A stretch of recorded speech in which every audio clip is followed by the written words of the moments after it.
Buah dalima. Parantos sababaraha dinten, Siti Fatimah istrina Sayyidina Ali bin Abi Thalib teu damang.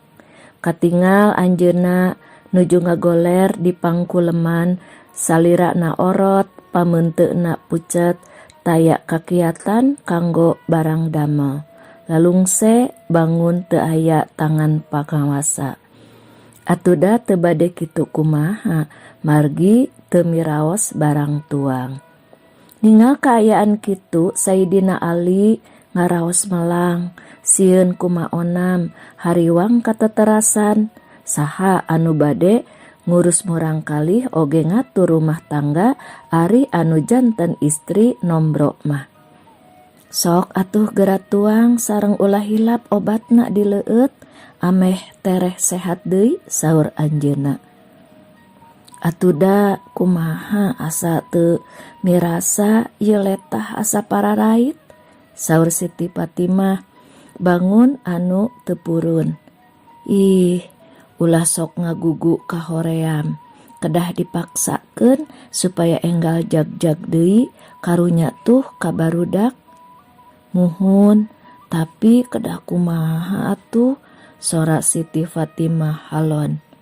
Kang, abdi teh hoyong buah dalima, kumaha pami pangagaleuhkeun ku akang, mani asa tos kacipta segerna. Manawi atuh ku buah dalima mah aya selera barang teda abdi teh, cenah bari mencerong kacarogena. Sayyidina Ali ngahuleng sakedapan, teras nyarios, oh gitu, keun atuh ku akang urang pangmeserkeun.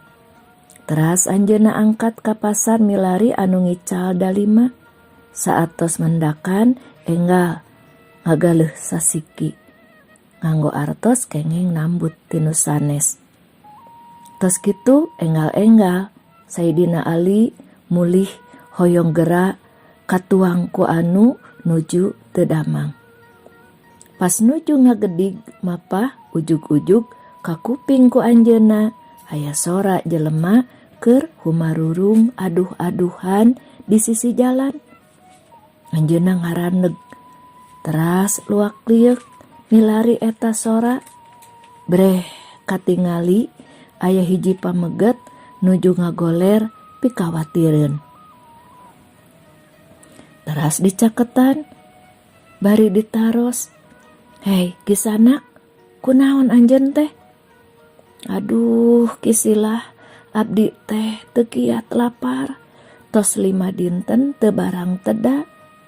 Duka kumaha jalma-jalma anu ngalangkung teu aya saurang oge anu mirosea ka abdi, ceuk eta jalma bangun sedih sorakna ngageter.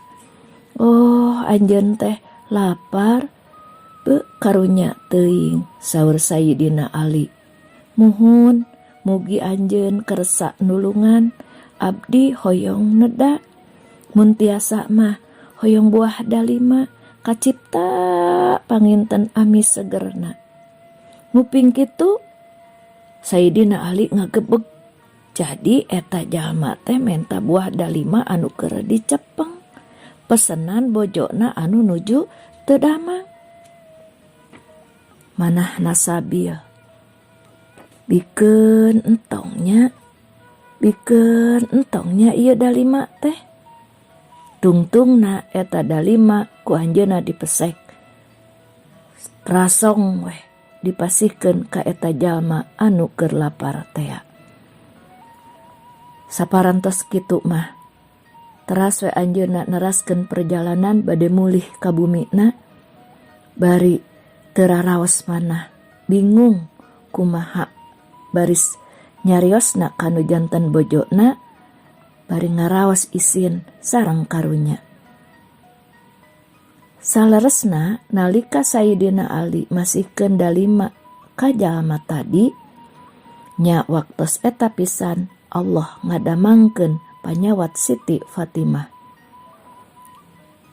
Barang dugi Sayyidina Ali kabumina teras weh anjeunna nyarioskeun pangalamanana di jalan ka bojona.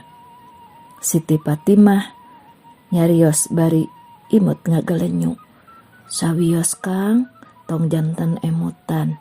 Margi Allah parantos ngadamangkeun deui ka abdi sareng ayeuna mah abdina oge teu hoyong eta buah dalima teh.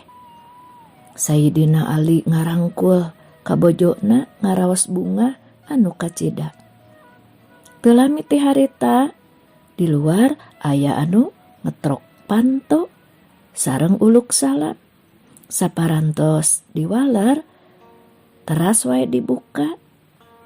Mana horeng sahabat Salman Al-Farisi anu sumping teh bari nyandak salapan siki buah dalima. Sayyidina Ali naros ka Salman, ti saha ieu teh? Ti Allah kanggo Rasulna, sareng ti Rasul kanggo salira. Saur Salman Al-Farisi, oh kitu, tapi naha dalima teh mung salapan siki.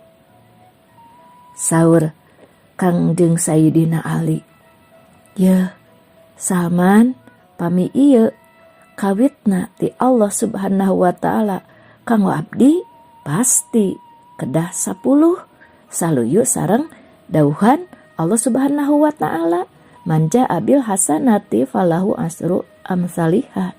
Sing saha anu mindaba hiji kahadean nya pahalana 10 kali tikeleun. Muhun anjeun leres pisan Salman gumujeng. Mangga nyangakeun ieu hiji deui bari ngodok dalima hiji deui tina pesakna. Tadi mah abdi teh mung sakadar ngagonjak ka salira, saurna deui. Baraya mugia ieu carios nambihan sumangetnya ka urang sadayana kanggo getol midamel kasayan. Margi hiji kasayan pahala na 10 tikaleun mungguh Allah mah. Rupina sakitu.